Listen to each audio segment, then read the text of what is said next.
Bonsoir Didier Ringot, vous êtes donc le délégué CGT sur ce site de Vélizy, d'Alcatel-Lucent. Vous avez appris en fin de semaine la suppression de ces 1430 postes en France, près de 5500 postes dans le monde. Quelle était l'ambiance aujourd'hui lorsqu'il a fallu retourner au travail ce lundi matin sur le site de Vélizy? On est encore un peu dans l'expectative parce qu'on ne connaît pas encore le détail des suppressions de postes par site. Maintenant sur Vélizy, on sait bien que le site va être frappé très lourdement parce que les fonctions qui sont visées par ces suppressions de postes, c'est en grande partie les fonctions commerciales qui sont très représentées à Vélizy.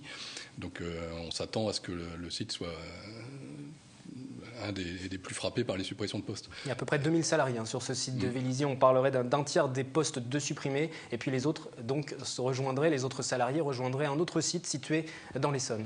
Oui, donc c'est le site de Nozay, donc c'est à 25 km de Vélizy.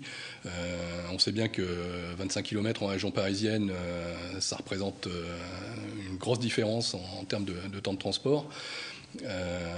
D'autant que le site de Vélizy, c'est un site historique d'Alcatel, il existe depuis une quarantaine d'années. Les gens sont installés plutôt à proximité du site, voire pour certains bien plus loin, puisqu'il y a eu déjà beaucoup de transferts et de fermetures de sites à Alcatel.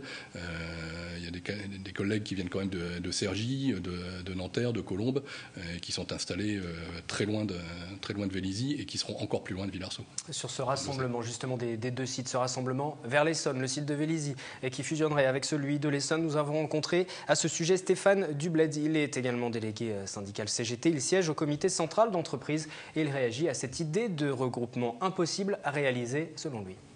Il y a la fermeture du site qui nous est présentée comme étant une chance pour la France avec, en constituant un énorme site en France. Mais bon, très clairement, c'est des questions de coûts qui président à ce truc. Ils espèrent économiser 17 millions d'euros par an sur cette opération. Il y a des problèmes, à la fois des problèmes humains et des problèmes opérationnels pour les produits, tout ce qu'on fait. Typiquement, on ne comprend pas comment ce serait possible dans le délai qui nous ont imparti sur ce truc. Ils pensent faire ça d'ici mi-2013. Et d'ici mi-2013, il faut qu'ils déposent un permis de construire, qu'ils l'obtiennent, qu'ils bâtissent les bâtiments, qu'ils agrandissent la cantine de l'établissement de Nozay, etc., etc., qu'ils déménagent les maquettes. Il y a actuellement 8000 m² de maquettes ici. Ils envisagent de construire là-bas 3000 m² de maquettes supplémentaires. Mais enfin bref, tout ça pour dire que ça ne me semble pas très réaliste. Alors ça semble impossible à réaliser pour le délégué syndical qu'on vient d'entendre, pour vous également. Ça semble difficile de réaliser cette fusion. Ce sera difficile, ce sera pénible. Effectivement, ça va avoir un impact sur le travail qui n'arrangera pas la situation de l'entreprise. Comment vous allez vous organiser pour mobiliser éventuellement? Est-ce qu'il y a une certaine résignation également qui s'est installée? Pour l'instant, on attend un peu quand même de voir comment ça va se passer. Vous pensez mobiliser, manifester? On peut aussi élargir un petit peu par rapport à Alcatel. Sur le site même de Vélizy, la situation est compliquée du côté de PSA, du côté de Thales également. Vous allez mobiliser les autres salariés? On va essayer effectivement de voir avec les entreprises de Vélizy qui sont dans le même cas que nous si on peut mener des actions communes, parce que là on voit c'est partout le même problème dans ces entreprises. C'est les salariés qui trinquent pour les difficultés réelles ou supposées des entreprises. Comment vous expliquez justement cet échec qui aboutit aujourd'hui à ces suppressions de postes, principalement en Europe et en France? Il y a eu une politique depuis des années de se recentrer sur ce que l'ancien PDG appelait le cœur de métier dans le groupe qui était à l'époque Alcatel-Alstom, qui s'est recentré sur les télécoms.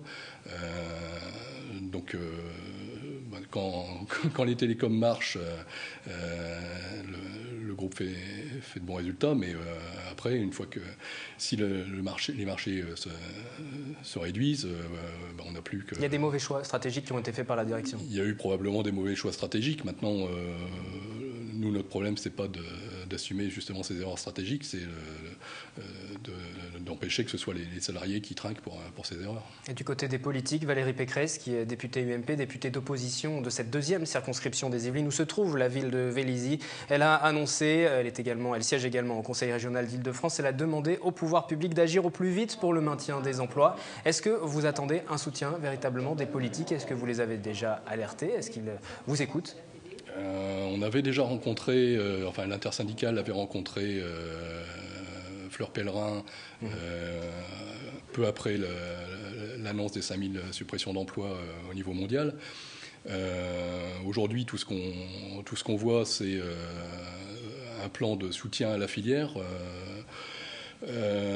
Ça, malheureusement, c'est ce qui s'était fait aussi pour l'automobile.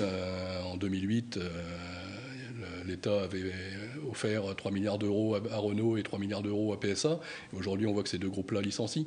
Il faut quand même arrêter de donner de l'argent public à des entreprises privées qui s'en servent à la limite pour financer leur plan de licenciement. Donc, il faudrait au contraire que l'État prenne des mesures pour empêcher ces licenciements et soit du côté des salariés et non pas du côté des entreprises. On va écouter à présent Jean-Philippe Malessé, le député socialiste de la 11e circonscription des Yvelines. Nous l'avons rencontré, il réagit à ces suppressions de postes et il estime également que des mesures pourraient être prises au niveau européen. Moi, je serai à la disposition, évidemment, s'ils le souhaitent, des salariés de Vélizy pour intervenir, pour les aider, pour contribuer à ce que des choses puissent être faites. François Hollande a mis en place un certain nombre de propositions, a avancé un certain nombre de propositions en faveur de l'emploi, les emplois d'avenir, les contrats de génération, etc. Moi, je pense qu'au niveau européen, par exemple, il y a des choses à faire pour réguler l'économie, pour protéger les pays européens face à la mondialisation, qui est souvent une mondialisation qui est inéquitable évidemment pour les pays européens. On voit bien qu'on ne lutte pas dans cette concurrence mondiale avec les mêmes armes. Donc je pense qu'au niveau européen, il y a des choses à faire. Moi, je ne suis pas du tout partisan du fait de dire que les politiques sont impuissants. Vous pensez qu'au niveau européen, des mesures peuvent être prises également pour protéger les emplois en France ou en Allemagne aussi? L'Allemagne est touchée, la Belgique, l'Espagne par ces suppressions de postes du côté d'Alcatel. Ça va se jouer au niveau européen aussi? Ça peut se jouer au niveau européen, mais de toute façon, je pense que le gouvernement en France a les moyens, lui, de prendre des mesures pour empêcher les licenciements. Ce que vous demandez aujourd'hui, c'est une interdiction des licenciements? Interdiction des licenciements et justement pas utiliser l'argent public pour soutenir une entreprise qui licencie. Il faut que le chantage qui nous est fait sur le crédit impôt recherche, par exemple, où le directeur général se réjouit qu'en France, il y ait le crédit impôt recherche, il faut le retourner parce qu'on ne peut pas continuer de dire on verse de l'argent à des entreprises alors qu'ils suppriment des emplois. Merci Didier Ringot, délégué CGT sur ce site de Vélizy. Prochaine étape pour les syndicalistes, réunion ce jeudi, cette semaine, pour faire le point, notamment sur les mouvements d'action éventuels à entamer sur ce site de Vélizy après l'annonce de la fermeture et puis les suppressions de postes à travers l'Europe et à travers la France plus particulièrement. Merci à vous. L'association Média Handicap, partenaire comme tous les ans de la semaine du handicap à Montigny-le-Bretonneux, son objectif, changer le regard sur le handicap à travers le soutien notamment de personnalités. Cette année, le mannequin Noémie Lenoir a participé à la manifestation. On va te faire goûter autre chose. Alors que s'ouvre la semaine du handicap à Plaisir, elle se referme sur Montigny. Comme chaque année depuis 9 ans, la ville souhaite sensibiliser le jeune public au handicap. La manifestation s'achève toujours par un dimanche de mise en pratique. D'un côté, l'association Handigrimpe, menée par Philippe Ribière. Derrière nous, il y a l'association Ciel et l'association Handigrimpe qui font grimper des personnes valides avec des handicaps artificiels, mains attachées, pieds attachés, yeux bandés. Et on a aussi eu une démonstration avec les membres de l'équipe de France paraclimbing. De l'autre, l'association Média Handicap mise en place par Sébastien Proyard. Le but, c'était de faire le triathlon de l'espérance. Le triathlon de l'espérance, c'est 3 défis en situation de handicap. Donc les situations de handicap, c'est une situation en fauteuil roulant. Ils partent avec le parcours en fauteuil roulant. Après, ils doivent lancer la balle dans un panier de basket. Et après, ils continuent à faire des obstacles. Et après, ils commencent le ping-pong. Héloïse, par exemple, s'est essayée au fauteuil roulant. Cette jeune unimontaine de 9 ans a incité sa maman à faire le parcours. J'ai vu qu'en passant par la porte, c'est dur et pour les personnes toujours en fauteuil roulant, ça doit être dur. C'est bien, oui, que tout le monde puisse un jour se dire moi j'ai la chance de pouvoir marcher, d'être en bonne santé maintenant. L'équipe d'une dizaine de bénévoles a préparé le parcours de mise en situation de handicap sous le regard attentif de Noémie Lenoir, marraine d'honneur de l'association. Les plus grandes difficultés, c'est en fauteuil roulant. Donc quand on fait le défi là-bas, d'ouvrir une porte, de passer un trottoir ou quelque chose comme ça, c'est bien parce que cette association est aujourd'hui, ça permet vraiment de voir ce que les handicapés vivent tous les jours.